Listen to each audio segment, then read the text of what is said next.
તો વિદ્યાર્થી મિત્રો, જે આપણું આ ચેપ્ટર છે, બરાબર છે, ચેપ્ટર નંબર 7 કે જેનું નામ છે પ્રત્યાવર્તી પ્રવાહ.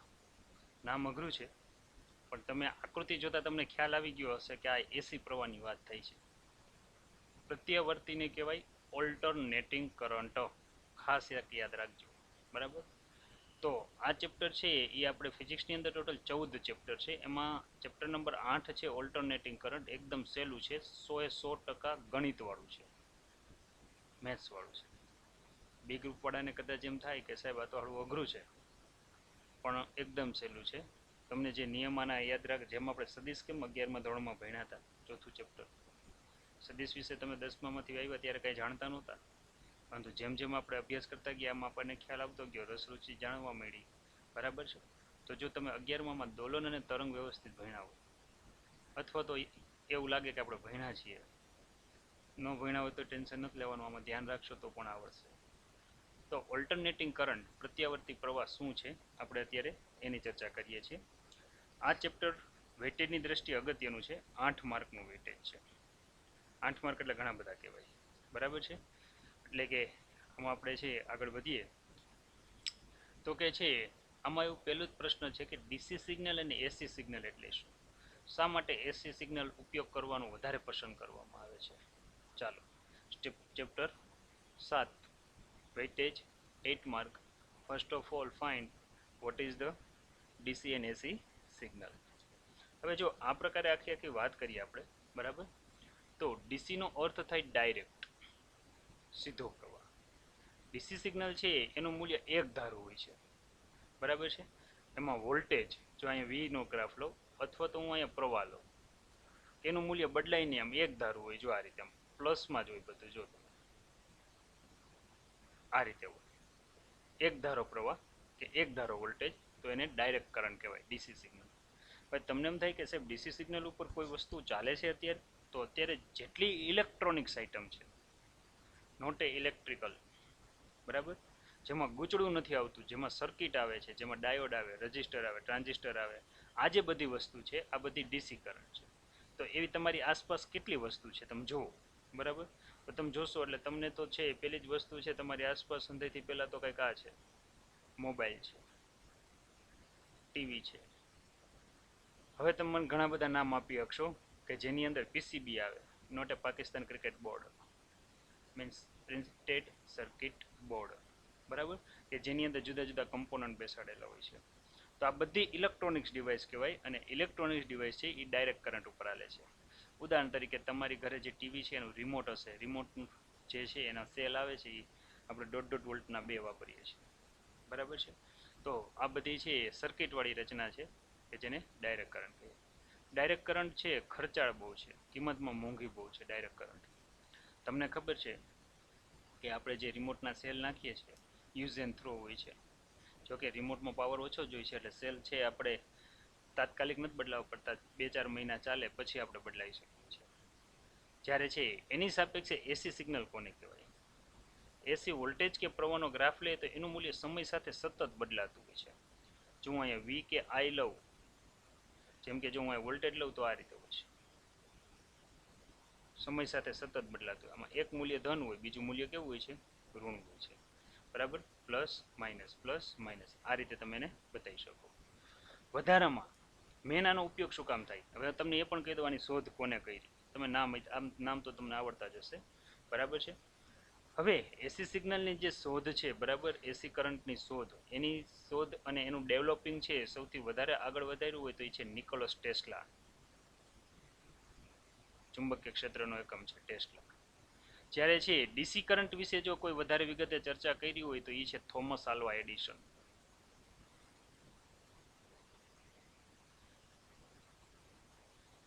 બરાબર છે.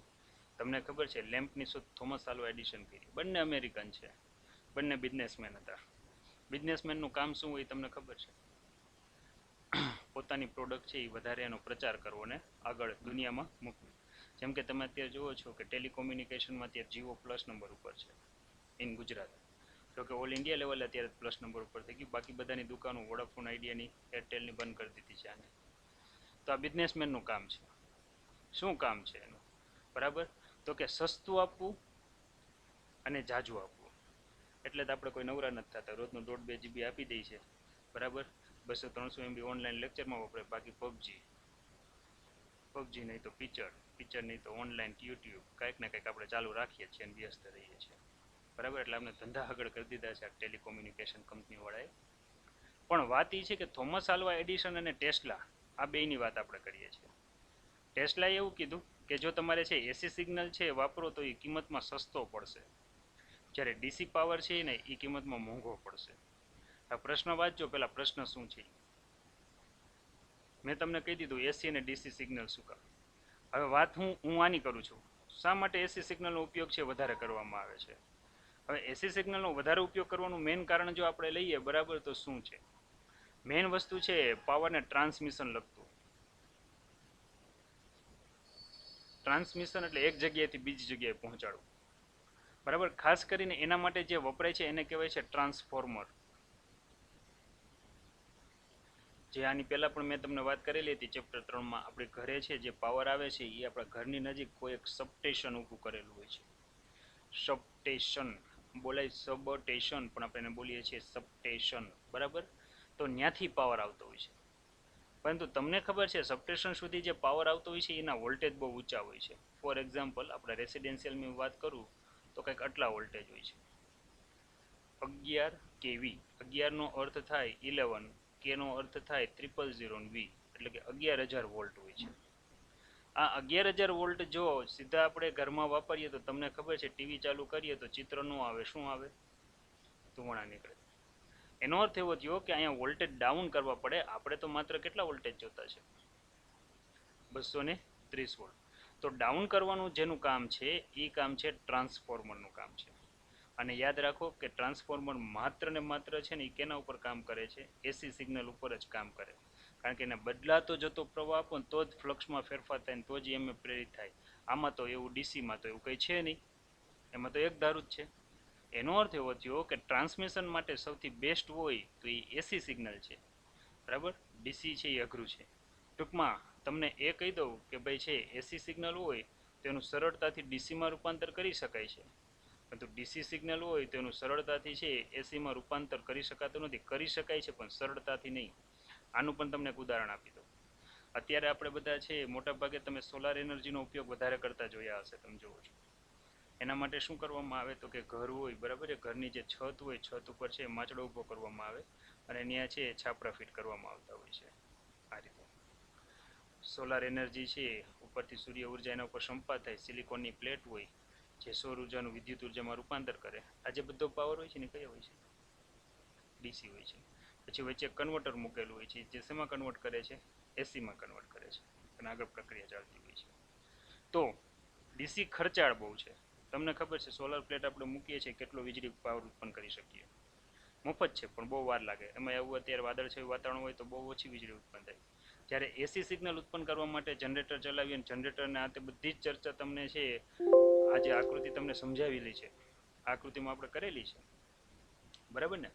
તો આના ઉપરથી કહી શકાય કે સૌથી છે સસ્તું કયું છે તો કે એસી સિગ્નલ છે. એટલા માટે છે વ્યવહારમાં તેનો ઉપયોગ કેવો થાય છે, સૌથી સહેલો. લાંબા અંતર સુધી કોમ્યુનિકેશન થઈ શકે છે. નર્મદા ડેમ અત્યારે ફૂલ અત્યારે છે, આજના છાપામાં છે કે 10 દરવાજા ખોલ્યા છે. વિદ્યાર્થી મિત્રો ત્યાં 6 ટર્બાઇન છે. 6 ટર્બાઇન એટલે એક ટર્બાઇન તમે જુઓ તો મોટું પવનચક્કી જેવડું હોય. 6 ટર્બાઇન જ્યારે છે પાણી છે ડેમમાંથી પાણી છોડવામાં આવે એટલે બધું જ પાણી છે ને પેલા ટર્બાઇનમાં જાય. ટર્બાઇનમાં જાય એટલે ટર્બાઇનને ગોળ ગોળ ફેરવે, ટર્બાઇન ફરે એટલે એની યારે જનરેટર હોય, જનરેટર ફરે, જનરેટર ફરે એટલે વીજળી ઉત્પન્ન થાય. એ ફરેલું પાણી છે પછી કેનાલમાં ચડાવે. યાદ રાખો એક વખત તો એમાંથી છે એનર્જી ખેંચી લીધી છે, પછી ક્યાં ચડાવે તો કે છે કેનાલમાં ચડાવવાની. એ કેનાલ આપણે સૌરાષ્ટ્રમાં આવે અને ત્યાંથી પાઇપલાઇન દ્વારા છે આપણા ઘરની નજીકના જે ડેમ હોય ત્યાં આવે, ત્યાંથી પછી નાની પાઇપલાઇન દ્વારા આપણા ઘર સુધી આવે, ત્યાંથી આપણે ગોળામાં આવે પછી આપણે પીએ છીએ, બરાબર છે. એવું ન સમજતા કે એકવાર વીજળી ઉત્પન્ન કરી લીધી એટલે પાણીમાંથી એનર્જી વહી ગઈ, તમને ખબર છે, બરાબર. તો આ રીતે છે અત્યારે છે એનો ઉપયોગ થાય છે. રોજ નર્મદા ડેમ ઉપર અત્યારે લગભગ 2 થી 2.5 કરોડ રૂપિયાની છે એનર્જી ઉત્પન્ન થાય છે પાણીના હિસાબે, બરાબર છે. તો એ તમે આમ ગણો તો ડેમનો ખર્ચો પણ ઉપાડવો હોય તો ઉપડી જાય. તો આ રીતે છે મફતમાં આપણને વીજળી મળે છે. એસી સિગ્નલથી આપણે સરળતાથી વીજળી મેળવી શકીએ છીએ. ચાલો, વાર્તા હતી, તમને મેં વાર્તા કીધી એસી અને ડીસી સિગ્નલ વિશેની. ત્યારબાદ હવે થોડુંક આગળ વધીએ. હવે આપણે એમ કીધું છે કે અવરોધને લાગુ પાડેલ એસી વોલ્ટેજની સમજૂતી આપો અને જરૂરી આલેખથી સમજૂતી આપો. તે પહેલાં હું તમને અમુક વાત ક્લિયર કરી દેવા માગું છું એસી ડીસીમાં. બરાબર છે. જનરલી આપણે છે એસી પાવર છે એને આપણે આ રીતે બતાવીએ છીએ. હવે આ શું છે એ તમે જોઈ લેજો. બરાબર, કારણ કે હું લગભગ એવો પ્રશ્ન એકય બાકી નહીં હોય જેમાં હું આકૃતિ નહીં દોરું. હવે મોટાભાગે છે આ સાઇનોસોઇડલ કહેવાય, એટલે કે આ જે સિગ્નલ બદલાય છે એ સાઇન કે કોસાઇન વેવ અનુસાર બદલાય છે. બરાબર. હવે સાઇન કે કોસાઇન વેવ અનુસાર બદલાય તો હું તમને એક આકૃતિ દોરાવવા માગું છું, એટલે આ તમે બરાબર જોજો, સમજજો. તમને ખબર છે આ 0 છે, આ 90 અંશનો ખૂણો થાય, 90 એટલે π/2 આપણે કહીએ છીએ. બરાબર. આ પાઈ થાય એટલે કેટલું થાય? 180. એટલે આ π/2 છે, આ પાઈ છે. આ જે સિગ્નલ છે 3π/2 આવશે, એટલે 200 ને કેટલું આવશે? 70 આવશે. અને અહીંયા 2π આવે, એક રાઉન્ડ પૂરો થાય એટલે 2π થાય. હવે અહીંયા આપણે અહીં જો કિંમત લઈએ તો આપણે 10 લઈએ છીએ. આપણને ખબર છે કે કોસની વેલ્યુ 0 હોય એટલે 1 હોય, જ્યારે આ સાઇન ઘટક છે, સાઇનની વેલ્યુ 0 હોય એટલે કેટલી હોય? 0 હોય. એનાથી ઊંધું તમને ખબર છે, આ તમારે યાદ રાખવાનું છે, આ કોસ ઘટક છે, આ સાઇન ઘટક છે. તો હવે અહીંયા શું આવે તમને ખબર હોવી જોઈએ. બરાબર. અહીંયા છે 0 અને 1 આવે, જ્યારે એનાથી વિરુદ્ધ શું આવે તો કે અહીંયા આવશે 0 - 1 આવશે. આ કોસ ઘટક છે, આ સાઇન ઘટક છે. હવે અહીંથી આપણે એમનું બોલી શકીએ કે સાઇન 0 એટલે કેટલું થાય? બરાબર. જો હું અહીં કિંમત મૂકું, બરાબર, તો કે સાઇન 0 એટલે કેટલું થાય? સાઇન ઘટક તો કે 0 થાય. સાઇન 180 એટલે કેટલા થાય? તો પણ 0 થાય. સાઇન π/2 કેટલા થાય? તો 1 થાય. અને સાઇન છે 3π/2 એટલે 270 કેટલા થાય? તો કે -1 થાય. બરાબર. આ તમને આવડે છે, છતાં મેં એટલા માટે કરાવ્યું કારણ કે મારે અહીંયાનો ઉપયોગ કરવો છે. હવે ખૂણાને જો આ રીતે બતાવાય, આ 0 છે. બરાબર. અહીંથી છે હું એટલે ચાલુ, બરાબર, એટલે આ જે છે, આ જે વેલ્યુ છે એ π/2 કહેવાશે. અહીંયા ચાલુ, બરાબર, એટલે અહીંથી અહીંયા પહોંચું છું, એટલે આ જે વેલ્યુ આવશે એ પાઈ આવશે. ત્યાંથી વિરુદ્ધ દિશામાં જઈએ છીએ એટલે અહીંયા જે વેલ્યુ આવશે એ કઈ આવશે? 3π/2. અને ત્યાંથી આખું એક ચક્કર પૂરું થાય એટલે કેટલું આવશે? 2π. આ તમને એમ થાય કે સાહેબ એક ચક્કર પૂરું કરવા માટે આવર્તકાળ કેવાય લાગતા સમયને, તો તમે આવર્તકાળના સંદર્ભમાં સમજાવો ને, તો સમજાવી દો. જો આ 0 સેકન્ડ છે, ત્યાંથી તમે અહીંયા સુધી ચાલો છો, એનો અર્થ એવો થયો કે આખા ચક્કરનો ચોથો ભાગ કવર કરો છો. એના માટે લાગતા સમયને છે ને T/4 કહેવાય. આ યાદ રાખજો. બરાબર છે. ત્યાંથી તમે છે અહીંયા પહોંચો છો, એનો અર્થ એવો થયો અડધું સાયકલ પૂરું કરો છો. અડધું સાયકલને છે આપણે અહીંયા બતાવી તો બોલાય આ રીતે 2T/4, પણ હું આનું સાદુરૂપ આપું તમને ખબર છે શું આવશે. એનો અર્થ એવો થયો આ જે ભાગ છે એ શું કહેવાશે? T/2.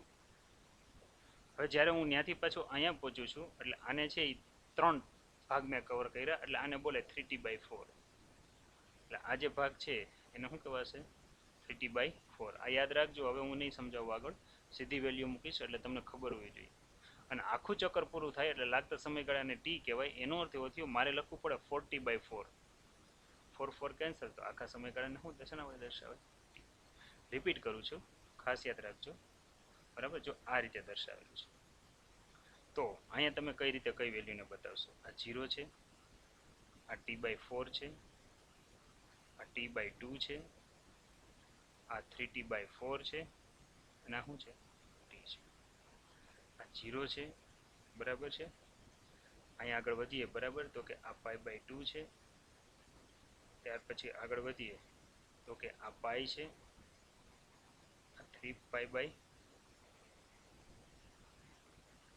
છે, અને આ કેટલું છે? 2. તો આટલી વસ્તુ તમને સમજાઈ ગઈ હશે. હવે હું આગળ વધું છું, બરાબર છે. આની ગણતરી કઈ રીતે? વધારામાં એક સાયકલ પૂરું થાય તે લાગતા સમયગાળાને છે આવર્તકાળ કહેવાય છે. આવર્તકાળને કેપિટલ T સાઇન વડે દર્શાવો. આ રીતે છે કોણીય ઝડપ, જો આ રીતે પસાર થતા તરંગોની સંખ્યાને આવૃત્તિ કહેવાય, જેને F વડે દર્શાવાય. જેને હું 2π વડે ગુણું તો જે મને મળશે એને કોણીય આવૃત્તિ કહેવાય, જેને ઓમેગા સાઇન વડે દર્શાવાય. તો મારા ખ્યાલથી આટલું તમને ક્લિયર થઈ ગયું હશે. જો ક્લિયર થઈ ગયું હોય, બરાબર, તો આપણે ત્યાંથી હવે આગળ વધીએ છીએ. શું છે એની વાત કરીએ છીએ. ચાલો, પ્રશ્ન શું હતો એ પહેલાં વાંચી લઈએ. અવરોધને લાગુ પાડેલ એસી વોલ્ટેજની સમજૂતી આપો. જરૂરી આલેખથી ગણતરી કરો. એસી પ્રવાહ છે એ સમય સાથે સતત બદલાતો હોય, એટલે કે મેં તમને કીધું સાઇન કે કોસાઇન અનુસાર બદલાતો હોય. જ્યારે તમને છે જનરેટર ભણાવ્યું ત્યારે આપણે ઈએમએફનું સૂત્ર લીધું હતું, તમને બધાને યાદ છે શું સૂત્ર હતું એ, બરાબર? ઈએમએફ ઈ બરાબર આવું લખ્યું હતું, એન એ બી સાઇન ઓમેગા ટી, બરાબર? કંઈક આ રીતનું આપણે સૂત્ર લીધું હતું, એન એ બી ઇન્ટુ ઓમેગા હતા નતું મારા ખ્યાલથી અહીંયા, બરાબર? આપણે સાદુરૂપ આપેલું જ હતું. તો આ જે સૂત્ર હતું, હવે આ સૂત્ર પ્રમાણે આપણે આગળ વધીએ છીએ, બરાબર? તો પહેલાં તો મને અહીંયા અવરોધની વાત કરી છે, તો હું અવરોધ વિશે થોડીક વાત કરી દઉં. તો કે એસી સિગ્નલને કઈ રીતે બતાવાય એની વાત કરીએ છીએ.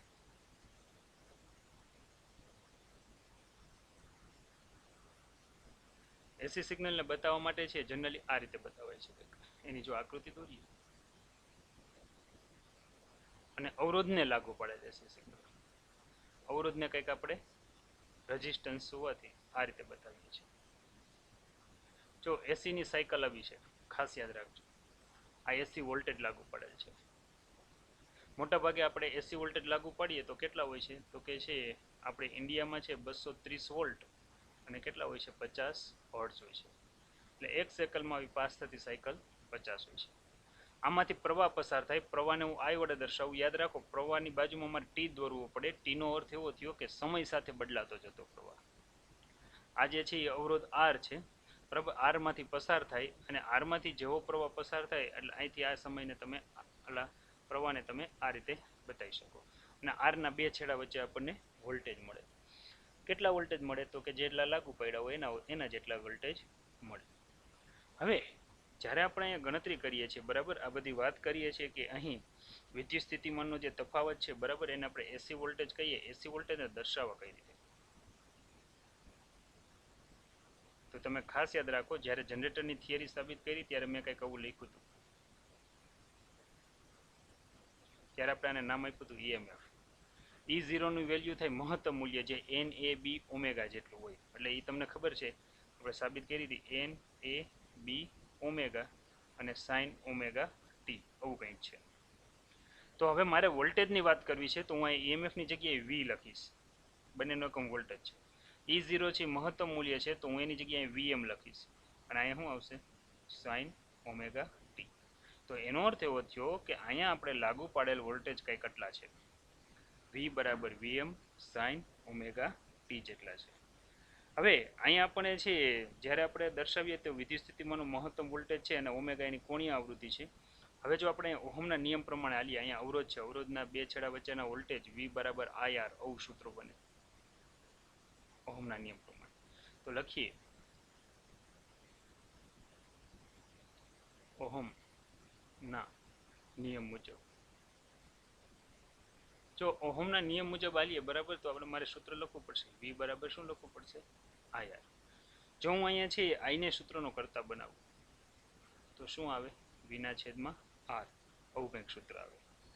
હવે વી એટલે તો શું છે, તો મેં તમને સમીકરણ એક આપેલું છે, વીએમ સાઇન ઓમેગા ટી છે. કિંમત મૂકીએ આપણે અહીંયા, બરાબર છે? તો કે આઈ, વી દેખાય ને અમારે શું મૂકવાનું છે, વીએમ સાઇન ઓમેગા ટી અને છેદમાં આર. આ રીતે હું લખી શકું. અહીંયા આપણે લખીએ કે સમીકરણ એક પરથી.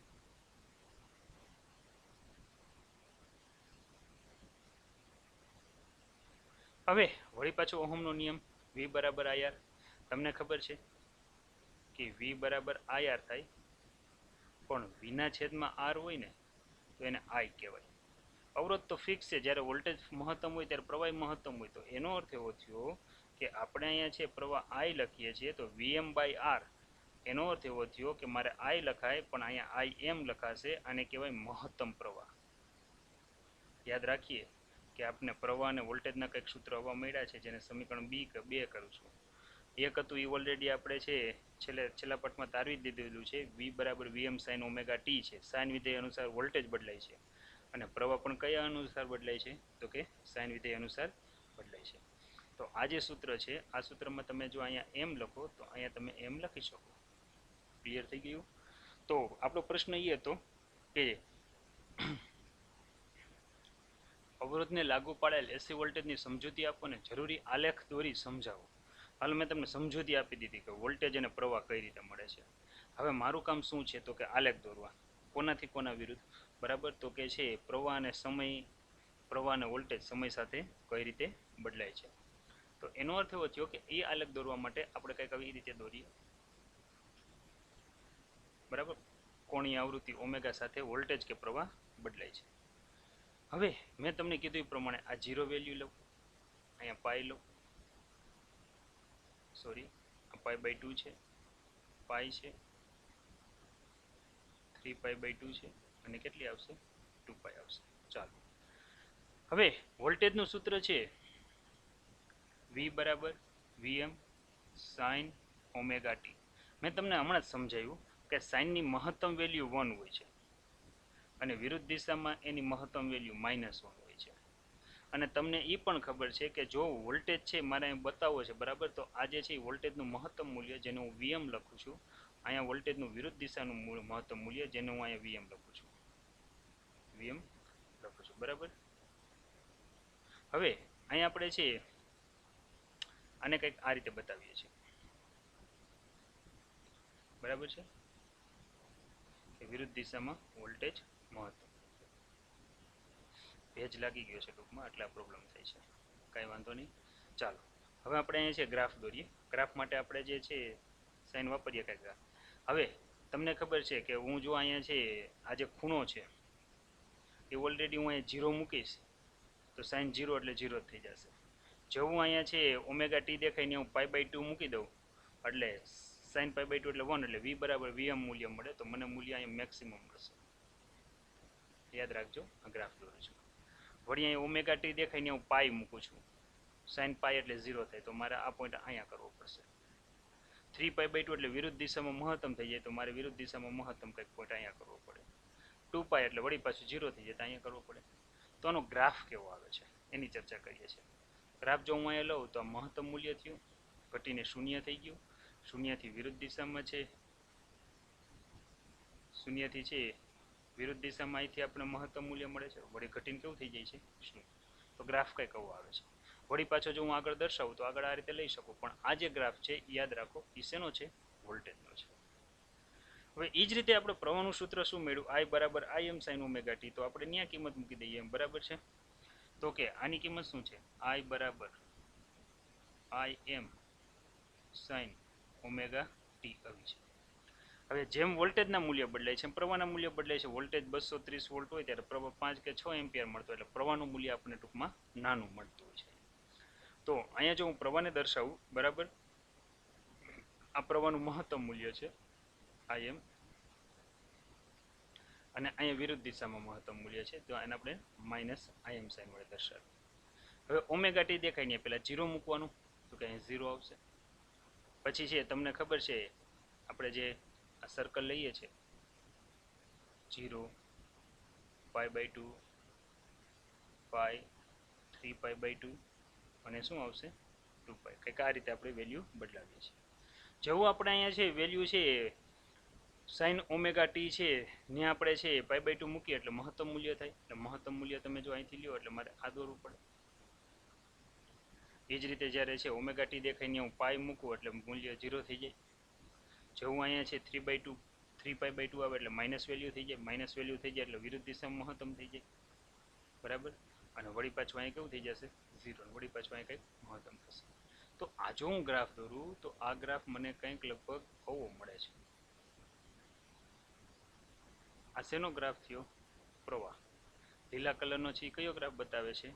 તો કે વોલ્ટેજ બતાવે છે, બરાબર. તો આની ગણતરી છે વિદ્યાર્થી મિત્રો આ રીતે કરી અને આપણે છે આપણે આ સરળતાથી છે લખી શકીએ છીએ. થોડુંક અહીંયા ગ્રાફ છે એમાં થોડુંક ફેરફાર હોય એવું મને લાગે છે. ફેરફાર એટલે કે વેલ્યુમાં આ મહત્તમ મૂલ્ય થયું, ઘટીને 0 થઈ ગયું, વળી મહત્તમ થયું વિરુદ્ધ દિશામાં, વળી 0 થઈ ગયું, વળી દિશામાં શું થઈ ગયું? મહત્તમ. તો આને આ રીતે તમે કંઈક બતાવી શકો છો. ક્લિયર છે? બરાબર છે. તો આ રીતે આપણે છે પાઠનો જે પહેલો પ્રશ્ન હતો 2 માર્કમાં, પ્રશ્ન કંઈક એવો હતો કે અવરોધને લાગુ પાડેલ એસી વોલ્ટેજ ની સમજૂતી આપો અને જરૂરી આલેખની મદદથી છે આપણે એની વાત કરવાની હતી. એ મેં તમને વાત કરી દીધી. બરાબર છે. તો બીજો પ્રશ્ન મારે લેવો છે વિદ્યાર્થી મિત્રો, પણ થોડોક લાંબો છે. બરાબર. તો અવરોધ R માંથી એસી પ્રવાહ પસાર થાય ત્યારે ઉત્પન્ન થતી વિદ્યુત ઉર્જાનો સવાલ છે. તો આ સવાલ આપણે પછી લઈશું, અત્યારે નહીં લઈ. બરાબર. પણ આની પહેલા છે હું તમને થોડીક એક બીજી ચર્ચા કરવા માંગુ છું. અમુક સૂત્ર છે જે એ ગ્રુપ વાળા છે એને તો આવડતા જ હશે, બી ગ્રુપ વાળા ખાસ અહીંયા ધ્યાન આપે. આજે હોમવર્કમાં સૂત્ર પાકા કરી નાખજો. આપણને ખબર છે કે sine square theta plus cos square theta is equal to 1 થાય. આ તમે લગભગ 10માં ભણીને આવ્યા છો. 1 થાય. તો આવા ત્રિકોણમિતિના છે ખાસ કરીને બી ગ્રુપના વિદ્યાર્થીઓ માટે ઘણા બધા સૂત્ર છે. તો આમાંના અમુક સૂત્ર હું તમને અત્યારે લખાવું છું કે જેનો મારે હવે નેક્સ્ટ ટાઈમ ઉપયોગ થશે, એટલે તમે પાકા કરી જ નાખજો. જેમ કે કોસ 2 થીટા હોય તો આના બરાબર તમે આવું લખી શકો, 1 - 2 સાઇન સ્ક્વેર થીટા, આવું સૂત્ર લખી શકો. જો હું 2 સાઇન સ્ક્વેર થીટાને સૂત્રનો કરતા બનાવું, 2 સાઇન સ્ક્વેર થીટા, તો અહીંયા લખાશે 1 - કોસ 2 થીટા, આવું લખાશે. ક્લિયર થઈ ગયું? હજી તમને એમ થાય કે સાહેબ આનું કંઈ જે કંઈક સાદુરૂપ આપતું હશે તો આવે. જો હું અહીંયા સાઇન સ્ક્વેર થીટાને સૂત્રનો કરતા બનાવું તો 2 સામેના છેદમાં જશે. જો હું સેપરેટ સાદુરૂપ લખું તો કંઈક આવું લખાશે. ખાસ યાદ રાખજો. બરાબર. તો આ જે સૂત્ર છે, આ સૂત્રનો ઉપયોગ આપણા ચેપ્ટરમાં છે અવારનવાર આવશે. બરાબર છે કે કોસ 2 થીટા બરાબર 1 - 2 સાઇન સ્ક્વેર થીટા, અથવા તો 2 સાઇન સ્ક્વેર થીટા બરાબર થાય 1 - કોસ 2 થીટા. બરાબર છે. અને છે સાઇન સ્ક્વેર થીટા બરાબર થાય 1/2 માઇનસ, અથવા તો સીધું તમે લખી શકો 1 - કોસ 2 થીટા બાય 2. આખું લખવું હોય તો આ રીતે પણ લખી શકો. એક લાસ્ટ ટાઈમ મેં તમને એક દાખલો ભણાવ્યો હતો, મને યાદ છે, છતાં પણ છે અત્યારે હું થોડુંક રિવિઝન કરાવી દઉં છું. હંમેશા સાઇન હોય અને પાછળ ઓમેગા ટી આવે એટલે સમય સાથે બદલાતું મૂલ્ય થયું. સમય સાથે બદલાતા મૂલ્યનું જ્યાંથી ચાલુ કરો ને વળી નિયમ પહોંચો ને ત્યારે એક આવર્તપણનું સરેરાશ મૂલ્ય 0 આવે. હવે એક આવર્તકાળ પર હંમેશાનું સરેરાશ લેવાનું હોય. ત્યારે મેં તમને વોલ્ટેજનો સરેરાશ લઈને સમજાવ્યું હતું કંઈક આ રીતે. તમને એકાદો દાખલો યાદ હશે 0 થી t લઈને મેં તમને સમજાવ્યું. કારણ કે સાઇન વિધેય હોય, બરાબર, સાઇન વિધેયને આપણે આ રીતે બતાવીએ. ધારી લ્યો કે આ મહત્તમ મૂલ્ય અહીંયા 100 છે, ન્યૂનતમ મૂલ્ય પણ 100 છે, પણ વિરુદ્ધ દિશામાં હોવાથી આપણે માઇનસ લઈએ છીએ. જ્યારે હું આની એવરેજ લઉં કે 100 + -100 ભાગ્યા 2 કરું એટલે તમને ખબર છે 0 ભાગ્યા 2 એટલે શું આવે? 0. આવું આવે. આવી કન્ડિશનમાં આનું આપણે એવરેજ મૂલ્ય લેવાનું હોય છે. એવરેજ મૂલ્ય છે એ જનરલી આ રીતે આપણે લેવાય છે. અને તમે જ્યારે પણ આનું એવરેજ મૂલ્ય લેશો, બરાબર, દાખલા તરીકે જ હું અહીંયા છે એક સૂત્ર લખું એટલે તમને ખ્યાલ આવી જશે એવરેજ મૂલ્યમાં. બરાબર છે. જો આનું સાદુરૂપ તમને આપી દો, હજી 2 મિનિટની વાર છે ત્યાં. ધારી લો કે તમારા આગળ કોઈ આવું સૂત્ર છે, cos 2 ઓમેગા t આવું છે. હાલો, અથવા તો હું તમારી ભાષામાં લખું cos 2 થીટા છે. હવે તમે જો cos 2 થીટાનું સૂત્ર શું થાય? 1 - 2 સાઇન સ્ક્વેર થીટા થાય. બરાબર. ખાસ યાદ રાખજો. હવે મારે આની એવરેજ વેલ્યુ લેવી છે. એવરેજ વેલ્યુ લેવી હોય તો મારે શું કરવું પડશે? તો કે એવરેજ વેલ્યુ લેવી હોય તો કે 1/t કરવાનું. પછી શું કરવાનું? તો કે 0 થી t છે સંકલન લેવાનું. એક આવર્તકાળ પર થાય. અહીંયા છે cos 2 omega t into dt. થીટાની જગ્યાએ હું t લઉં છું એટલે મારે dt લખવું. હવે તમને એ ખ્યાલ છે કે હવે આપણે આનું છે સંકલન કરવું છે. બરાબર છે. હવે કોસ છે, કોસનું હું જો સંકલન કરવું, બરાબર, તો તમને ખબર છે કે સાઇન ઓમેગા ટી થાય. બરાબર.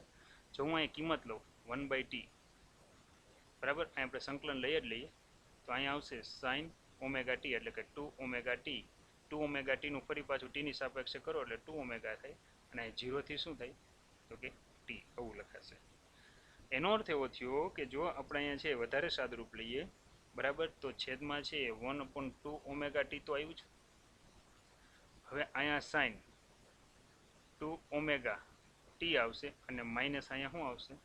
સાઇન 0, આવું લખાશે. બરાબર, આવું સૂત્ર થયું. હવે આ પ્રમાણે જો આનું સરેરાશ લઈએ, બરાબર છે, ઓમેગા ટી, એટલે હવે ઓમેગાની હું અહીં વેલ્યુ લખું છું તો 1/2 ઓમેગા ટી. મેં તમને પહેલાં કીધું તો આ ગણિત છે પણ સહેલું છે. ઓમેગા દેખાય ને અમારે શું લખવાનું? 2π/t લખવાનું. ઇન્ટુ ટી તો છે જ, માઇનસ સાઇન 0. જો તમે જોઈ શકો છો કે અહીંયા છે બરાબર, ટી કેન્સલ થાય છે અને સાઇન 4 પાઈ એટલે 0 થાય. શું થાય? તો 0 માઇનસ 0 એટલે 0. 1 અપન અહીં આવશે 2 ઓમેગા ટી. 0 ને કોઈ પણ સંખ્યા વડે ગુણીએ તો આપણને ખબર છે જવાબ શું આવે, 0 આવે છે. તો હંમેશા કોસ વિધેય હોય કે સાઇન વિધેય હોય એના એક આવર્તકાળ પરનું સરેરાશ મૂલ્ય આપણને છે કેવું મળશે? 0 મળશે. આપણે છે ખાસ યાદ રાખવાનું છે. બરાબર છે. હવે વિદ્યાર્થી મિત્રો, આમાં કોઈને કાંઈ છે સવાલ હોય તો તમે મને પૂછી શકો છો, નહીંતર જે 1 બાય 1 તમે લેફ્ટ થઈ શકો છો, કારણ કે 11થના છોકરાઓ વાટ જોવે છે.